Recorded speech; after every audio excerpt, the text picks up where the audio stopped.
বগুড়া সদরে হঠাৎ করতোয়া নদীর পানি বেড়ে 5 কিলোমিটার জুড়ে ধানের বীজতলা ডুবে যাওয়ায় 7 গ্রামের কৃষক বিপাকে পড়েছেন বোরো ধানের আবাদ নিয়ে। এবং এই বিষয়ে বিস্তারিত জানবো, আমাদের সাথে বগুড়া থেকে সরাসরি যুক্ত হচ্ছেন সহকর্মী আবু সাইদ। সাইদ, শুষ্ক মৌসুমে কেন এমন পানি বৃদ্ধি, কি জানতে পারলেন?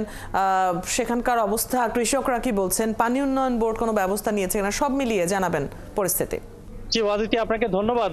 আপনি দেখছেন যে আমি যেখানে দাঁড়িয়ে আছি, আমার পিছনে একটি বাঁধ, এই বাঁধ কেটে দেওয়ার ফলে এখানে পানি কিন্তু গড়িয়ে যাচ্ছে।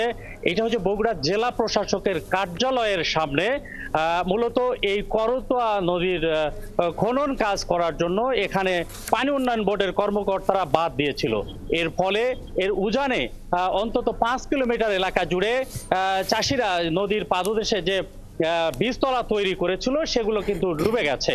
এখানে চাষিরা বলছেন যে প্রতি বছর তারা এই নদীর তীরবর্তী এলাকায় কিন্তু বীজ তলা তৈরি করে থাকেন, কিন্তু কখনো যদি কোনো কাজ করতে প্রয়োজন হয় পানি উন্নয়ন বোর্ডের কর্মকর্তারা আগাম কিন্তু মাইকিং করে চাষিদেরকে সতর্ক করে থাকেন।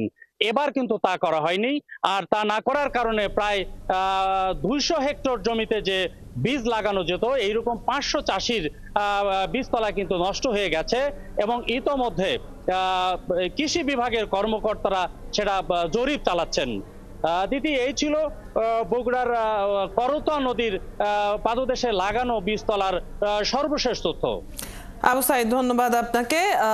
দর্শক, বগুড়া থেকে সহকর্মী জানিয়ে দিচ্ছিলেন হঠাৎ করতোয়া নদীর পানি বেড়ে যে কৃষকদের সমস্যার সম্মুখীন হতে হয়েছে সে ব্যাপারে বিস্তারিত।